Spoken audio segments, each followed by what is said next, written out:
Dang it, I almost spilled water on myself. Sorry about that. In accordance with the Children's Online Privacy Protection Act, this channel is not to be viewed by children under the age of 13. Viewer discretion is advised. Hey everybody, Dragon Mark here, and welcome back to Let's Play Shadowrun Hong Kong. Last we left off, we completed the mission. We basically told Tagath and Huang both off and took both of their... And now we're about to go ahead and... At least we took out both gangs, and we told everyone that, you don't mess with Kindly Chang and live. So let's go ahead and get paid.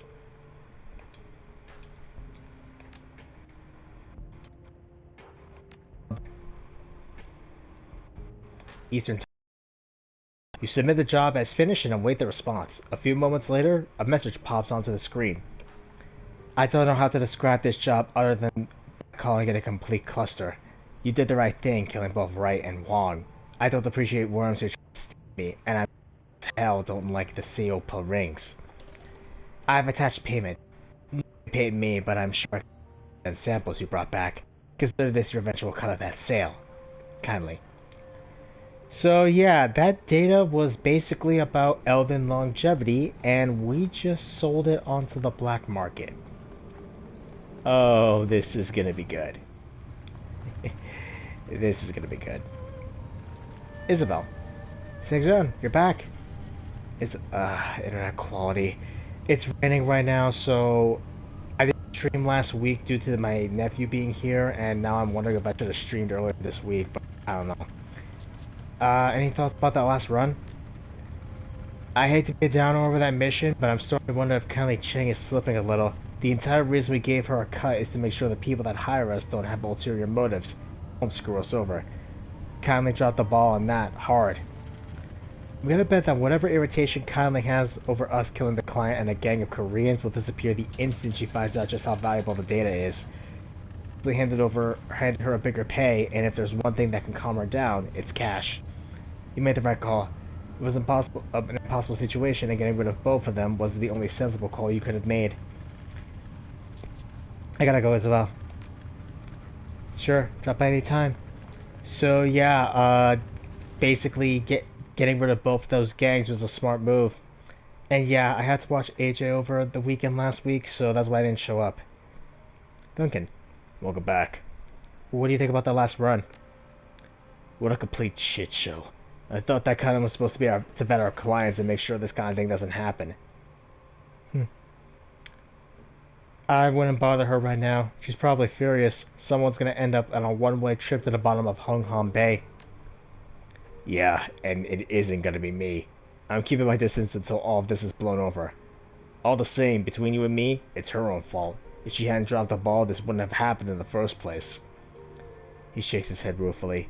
I don't think I've seen a bloodbath like that since the Barons. Everyone dead but us. I'm not saying that they didn't deserve it, but... Damn. I mostly went legit after Raymond took us from the Barons to stay away from massacres like that. Anyway, enough about that. You need anything else? Let's talk later. Anytime. So yeah, basically some of our crew would remark that we kind of did a smart option, basically screwing both gangs. And the only other person we got to talk to now is Racter. Racter's shop is alive with motion. Wall-mounted tools hammer and spark, each according to its own rhythm. The cacophony reverberates in the metal confines of the converted engine room, attacking your ears as the light of Ace Taline torches stab your eyes. My friend, you've come back. Racter turns to you. His boots are off and you can see the metallic gleam of his feet. Free from the confines of the boots, the appendages are folded, clawed, gripping toes spread out in all directions, at least 8 to a foot. They look alien and predatory, like the talons of some great carnivorous bird. I was convinced that you'd want to continue our little chats after last time. From under his desk, a glint of light catches your eye. Koshé. I am glad I was wrong. I debated it. In the end, curiosity won out. Ah, as it should. He turns, the sound of metal on metal filling your ear. So what should we talk about? Any thoughts about that last run? Betrayal. It never fails to sting. Their death scream. High point. All in all, a job well done, and we stand to profit from the data that we recovered. Had you have outdone yourself tonight. Now, what else would you have for me? Racter, what's up with your feet? The replacements that I fitted with those many years ago. The many talon-like toes that splay out from his feet clawed the ground, scraping against the metal flooring. They have been modified somewhat between then and now, as you can see, improved. What animal did you base your redesign on? The claws were inspired by the harpy eagle, quite a majestic creature, a hunter of primates, you know. He smiles. The quantity was driven by artistic license, impractical perhaps, but they pleased me all the same. I see that the shop is up and running again. What are you working on now? More options for Koshei, as always. He is still far from perfect, but every iteration inches him closer. I got some questions for you about something that you mentioned last time. The corner of his mouth lifts into a wry smile. Yes, I imagine you do. Go on then, ask away. So in your ideal future, people without empathy, morality, or humanity will replace the rest of us. Did that sound about right? Yes, people like me. Tell me, my friend, how does that make you feel? What is your gut reaction to the vision that I have shared with you? I'm comfortable with it, honestly. This is a dog-eat-dog world. I've known that since I was a kid. His eyes light with excitement. Good. Very good. I am pleasantly surprised. The sixth world is no place for compassion. It is a predatory world, a world of monsters. Some of those came with the awakening, and others are out of our own design, but they are there. If our species is to thrive, we need to shed those weaknesses that prevent us from asserting our dominance. I speak with the clarity of a man who is not a man, in mind or body. The things that others refuse to see are as plain to me as the light of day. I tell you, my friend, life is better this way. One day you will see for yourself, and you will thank me for what I have shared with you. If what you believe is true, if people with your condition will inherit the earth, how long do you think that can last? Indefinitely. What makes you ask?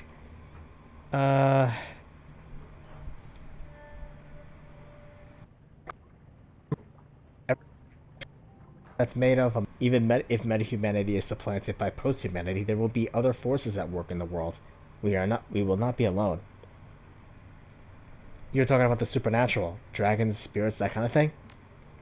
Yes, any form of intelligence that cannot or will not make the leap that we will make. Dragons and spirits will qualify, so would any metahuman holdovers that cling to their natural bodies. Artificial intelligences could also prove problematic. And what would they be to you? Competition? Prey? That remains to be seen. But they would give my people something to rally against. The corner of his mouth tilts upward. The smile contains no warmth. I, for one, am looking forward to seeing how it all plays out, aren't you? Honestly, I kind of have to agree. I mean, there's always going to be people out there that have to challenge us. Dragons, spirits, even if we become post-human, there's still always going to be a challenge. Alien life, even. There's always something out there that will act as a natural buffer or possibly another challenge. You said that you were diagnosed as a psychopath when you were 8. What led to that diagnosis? My mother had me tested. She'd always kept a watchful eye on me, obsessively so, truth be told. It was a rather poor way to experience childhood. Why was she watching you? What did you do? Very little. She blew my childhood behaviors out of proportion, I'm afraid. The woman had always been motivated by fear. He sighs. She had her reasons, I suppose. What reasons are you talking about? Malignant narcissism runs in my family. None of the men in my line have understood the concepts of conscience or empathy, and they wouldn't have had much use for them if they... My grandfather was an abusive drunk who killed his own brother with a gasoline-powered ice auger. Ugh. My father was a terror to his employees and assistants, a shark in a business suit. I suppose that my mother expected me to follow in their footsteps. And haven't you? Yes, I suppose that I have, but it wasn't my choice. Had I been left in peace, had my supposed friends not stolen what was dearest to me, I might never have taken to the shadows. My path was set by others, but not by myself. I'll give you that. And besides, it's not like I'm in a place to judge. Well said, my friend, well said. Things happened as they did, and I have no regrets. We're both the better for it, are we not? Surely it's an for us that you're here. especially Koshei. The corner of his mouth tilts upward. Well then, there you have it. So after you were diagnosed, what happened? He shrugs. I learned what was expected of me. The doctor was very helpful in that regard. He offered false hope and placebos, and false promises that he could cure me if my family met his price. And to me, he offered an escape. All that I had to do was play along, and my problems would be solved.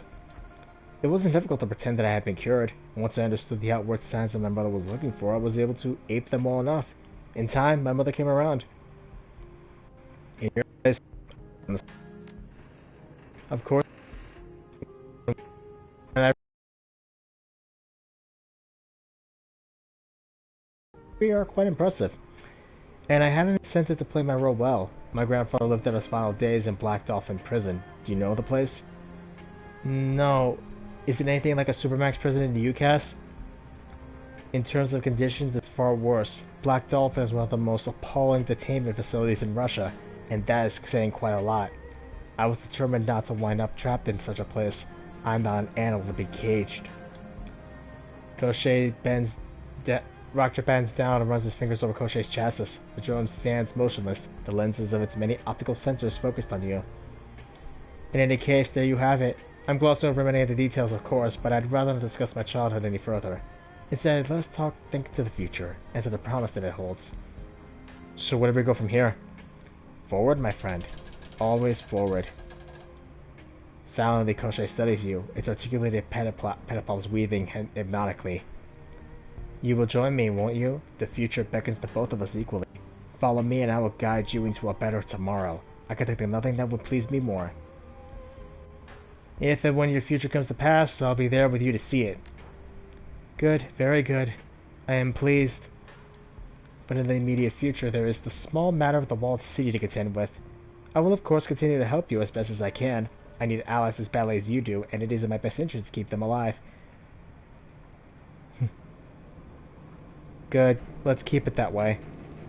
You have nothing to fear, my friend. I am your friend. You can trust me. His smile glints white. And now, if you excuse me, I'll catch you on the next run, Racter. He nods, smiling. And you. Goodbye, my friend. And good night.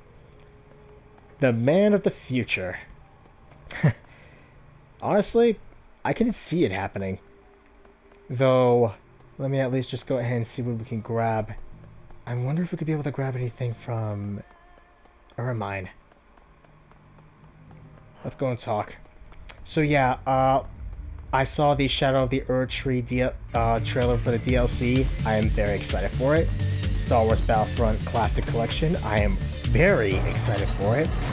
And this week I have actually been busy trying to, for lack of a better term, I basically was able to clean out my closet. No, literally, I had to move boxes around, clean it out, make sure that everything was set. I put my desktop away because it was taking up too much space, but now I probably still for my I went and placed some of my stuff over on it, the PS4 and stuff, and the PS3. All right,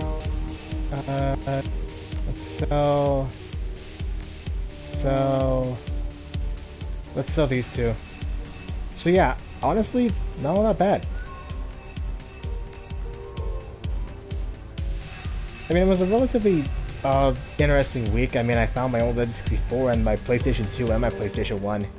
So honestly, not all that bad. It's gonna be a short episode this week. I mean, we just had to basically get our payment and then we had to leave. I would have gone at last episode, but I didn't want to risk it due to my internet. Anyway, I'm Dragon King Mark, and next time on Let's Play Shadowrun Hong Kong, we're going to go on ahead and do the final mission that we have to do before the endgame. Go to Wuxing Sky Tower to commit geomantic sabotage.